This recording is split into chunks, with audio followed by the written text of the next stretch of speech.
What is the best Christmas present you ever received? It's usually to do with family, and I think it was when we weren't sure whether younger son Oliver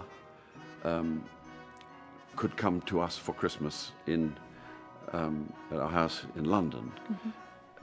He lived then and still does live 200 miles away near Manchester, and it was a question of whether he could get there in time because of the weather and because of the trains. In England, they seem to cancel the trains on the days you want to travel, particularly Christmas Eve, Christmas Day and Boxing Day. And somehow, through the snow and the fog, he arrived. And Toby, elder son, was already there.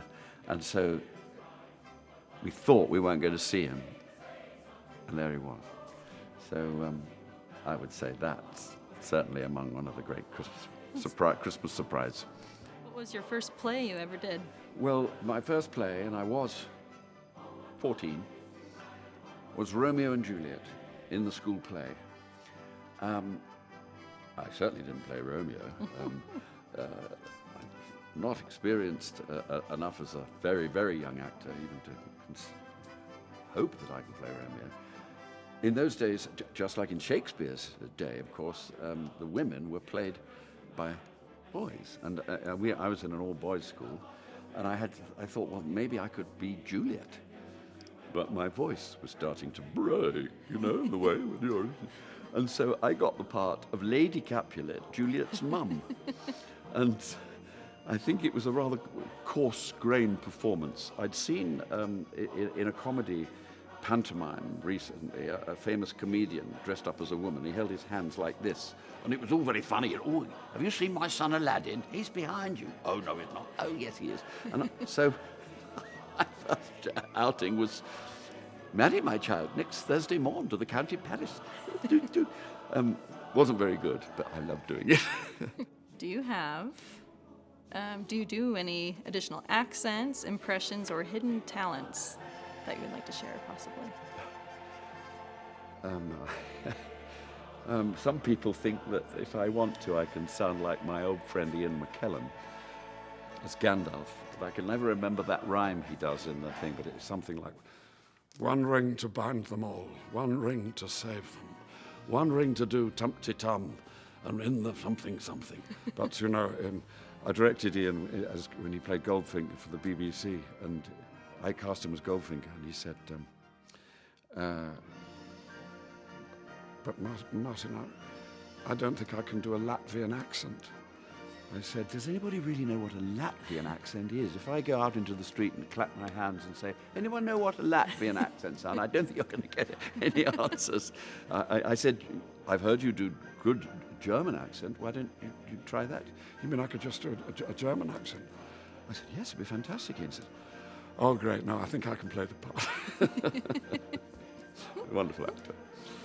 What is your favorite character you've ever voiced? What film or game is it from?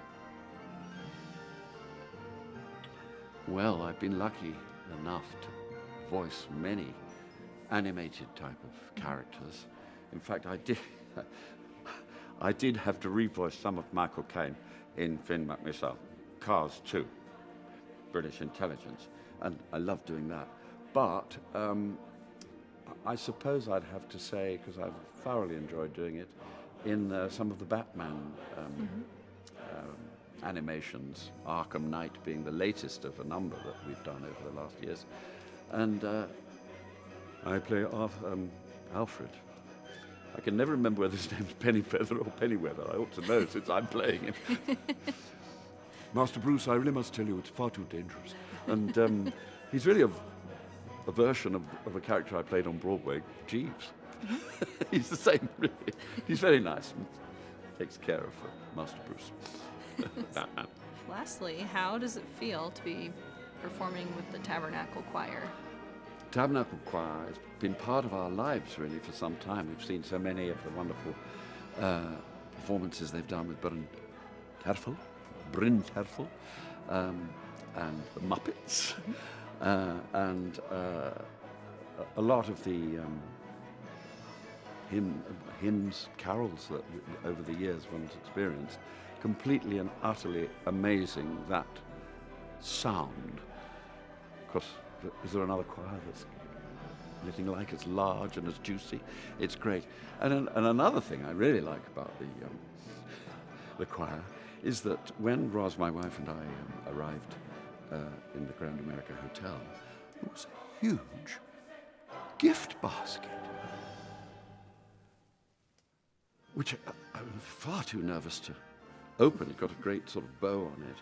And I've since learned that it has been prepared and given by members of the choir.